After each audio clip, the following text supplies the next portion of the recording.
So, Hey man, like fucking 9 years ago, we made a Resident Evil video. yeah, That, it's up on David's gaming channel if you want to go watch it. We filmed a sketch for it and everything, and which it was a very fun video to make. Not gonna lie. yeah, Like that was like the most fun I ever had making a video. it was pretty cool. It took a long time to make the video because we had to play Resident Evil 1 through 7 Yeah. and beat Resident Evil 1 through 7. But this was also during quarantine where we all had arguably way more time on our hands than we should. Was that him? Yeah. Was that Ziggy? Yeah. Did he bark? Yeah. Yeah, well, I guess listeners now know that he's real dog. Unless it was just me in the background. That didn't sound real. Yeah, but we made this Resident Evil video where we ranked all... we wanted to do a video ranking all of the mainline Resident Evil games because... Except for 0, because... We don't care. We don't care. And I don't know, I think it's not easy to get or something. I don't know why we skipped it. Maybe because we didn't feel like playing it, because we just want to make the video already. I don't know. I think that was it. But it ends with us talking about the trailer to Resident Evil 8. Which coincidentally came out around the time that we finished like writing the video and filming a bunch of stuff. Yeah. So it was kind of serendipitous. I'm using that word a lot in my recent life because I think it makes me sound smarter. Mm-hmm. But as far as I know, that's just another way of saying it was a huge coincidence that we got a Resident Evil 8 trailer and we tacked that on at the end of our video because we wanted to film a last minute reaction. Remember when I thought that that Chris was a werewolf? Yeah. I mean, I think everyone did. I mean, that's what the cover was. That's what the cover was. What's up with it was that? like it just never touched on it. I guess it's supposed to be just like the thing you shoot in the game. Yeah, the thing you shoot and the thing that does the shooting. I can't believe you went through the whole game and you never had to fight the big guy. Big guy. There's I think there's 2 of them in the game. There's this giant troll dude that guards some of the treasure. And you totally bypassed that. It's bullshit. I fought a big guy. Not that one. That one's like you're supposed to fight that thing. But this other thing is optional. Yeah, I did not. I think it was a pain in the will ass. say, I feel like the first-person Resident Evil games aren't as fun to explore for me as the third-person, and here's why. I'm a big old baby, and exploration in a horror game means encountering scary shit on purpose. Like going out of your way to explore something that is going to be deliberately scary because the game developers are like, oh, you want this really cool weapon? You're going to have to earn it. You have to earn it if you want to do better in the game. And for whatever reason in the third-person games, I was super eager to explore every nook and cranny. You know, like Resident Evil 2, Resident Evil 3, the remakes, getting to look at a map that's like partially red and then find the thing and then get to leave. It just felt more satisfying than it did in Resident Evil 7 and Resident Evil 8, which I just kind of wanted to beat, you know? But yeah, let's talk Resident Evil 8 finally. So yeah, it was good. I don't think it's personally as good as 7. I think 7 is just a little bit better. And it's basically the same game, just with a different setting and different villains. I'd probably stick it between 3 and 4 on the ranking. So 3 being above 8? Below. Because ours was 6, 1, 5, 3. And then I'd stick 8. And then it'd go 4. 4, 2. What? 4, 7, 4. 7, 2. 2, whatever. Yeah. Yeah. So like in the middle, essentially. It is very in the middle as far as not only horror games go, like Resident Evil games, but also horror games. Like, it's not even that scary of a game. Like, there are definitely moments But bro, play the DLC. Holy shit. I don't want to play the DLC. Like, the baby part was, like, the standout, right? Yeah. And then the DLC says, nah, that's some baby shit.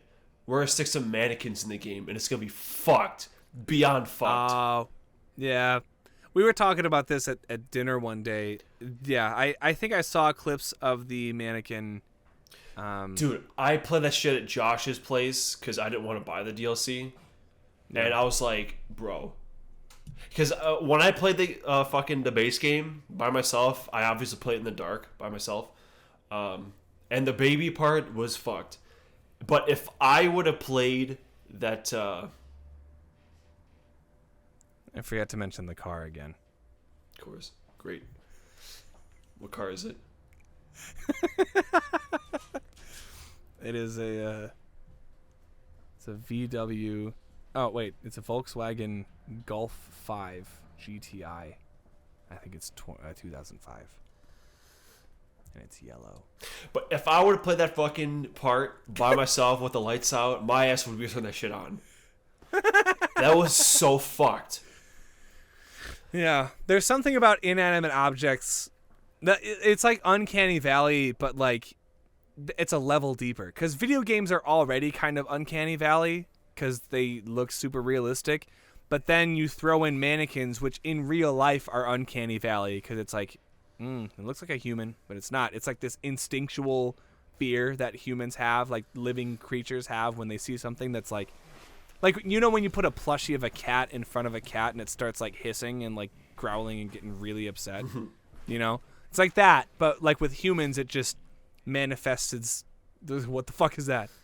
You know, and it's like fear, you know? It's that fucking like unnatural move it does when it's following you. Oh, yeah. And then by the end of the sequence, there's like 5 of them.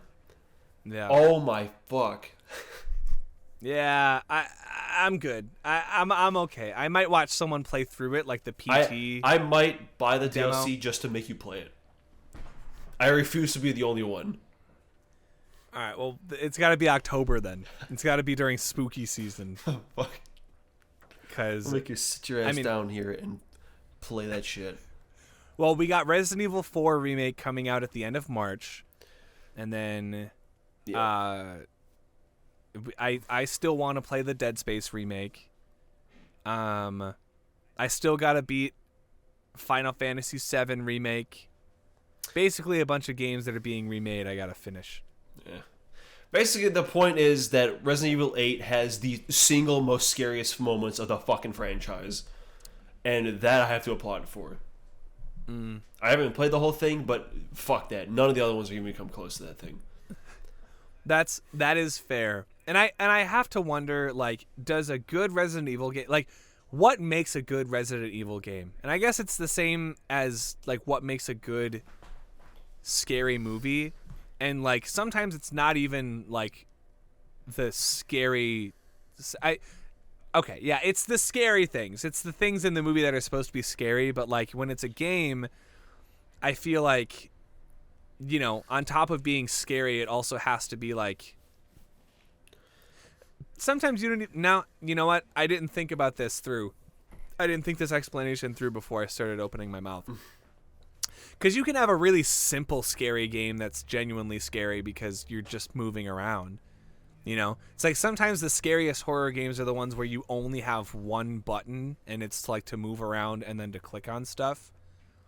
It's like a point-and-click game, but you have to be the mouse. You know, and you have to move. And those, I wouldn't say are good games on a technical level because, like, it's not very complicated. You know, you're not worried about hitboxes or, like... you know, button inputs or whatever. Dude, we keep straying too hard. Yeah. But, like, yeah, the game, like, the fish part I could give a fuck about. Yeah. Like, that was kind of dumb. Fish part, I don't care. I honestly wanted to spend more time in the Castle Demetresk. Demistresk? Yeah, I just kind of wish it was, like, as... Because, you know, in 7, how long you're in the Baker house? Yeah. I kind of wish it was like that. And the factory is fine, too. But, like... And the village. I mean, I don't know. I think what makes a fun Resident Evil game for me is like the ones that I enjoy the most. I can't even say that because I really like 4 too, and 4 takes you all over the place. Yeah. Like you spend a little bit of time in the village at first, but then like you're moving all over until you get to the castle. There's always a fucking castle, dude. Yeah. I don't know what it was. I don't know if it's Ethan as a character that I can't identify with because I can't see him. I don't know if it's Oh my god. Oh my god. It heard me say I don't know what it was. I don't know.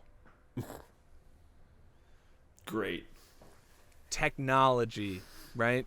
Yeah. One of these days we're gonna get a good VR Resident Evil game, and it's gonna be like VRE, virtual Resident Evil. I mean, it already exists. I played 7 VR and made me want to puke. Yeah. Well, anyway, I thought it was pretty good. What did you think about the creature design, like the design of the actual things that you're killing? Werewolves? I mean, I thought they were fine, I guess. I think the sludge things from Resident Evil 7 were scarier. Yeah, but they were also kind of lame.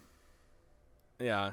Because they were... Well, the sludge things, you can't even see until, like, you're already there. Whereas, like, the werewolves, half the time, they're zombies that you can see that just come to life when you, like, approach them. Well, yeah, plus this game is kind of designed to be more like 4, where you're shooting a lot more and everything. Yeah, I think that's what makes... It's how easy can you survive. I think that's what makes a scary Resident Evil game. Now, good Resident Evil game, for me, you got to have what makes a Resident Evil game Resident Evil. You have to have the compartmentalization. You have to have the item inventory thing. Good shooting mechanics, which I guess aren't really a thing anymore because it's just first person, It's like you can make a good first person shooter. In a big place to explore. Yeah, and a big place to explore, and you have to warrant wanting to explore, You also get something chasing you.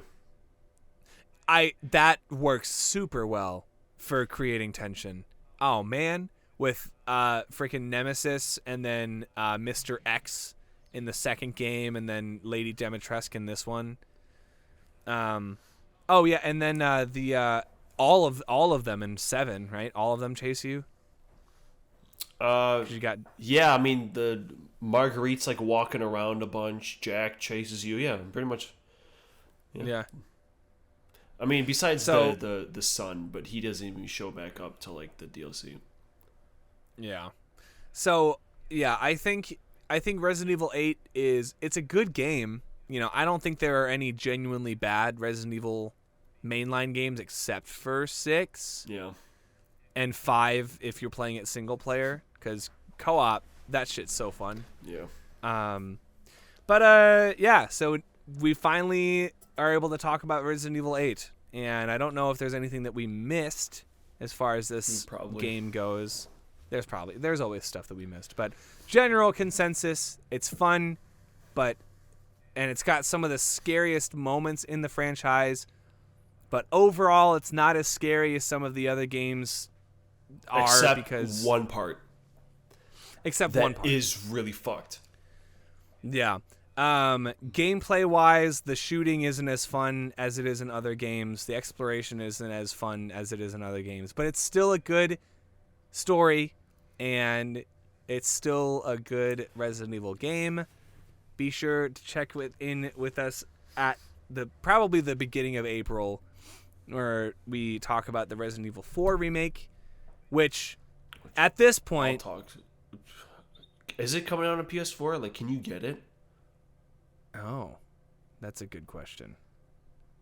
I don't know. That is a good question. Well, we'll see. But Resident Evil 4 remake has a very real chance of usurping Resident Evil 2 remake for me as far as my favorite Resident Evil game goes, because it's taking my second favorite game and all the advancements of the first favorite game and putting them together. Yeah. So we'll see.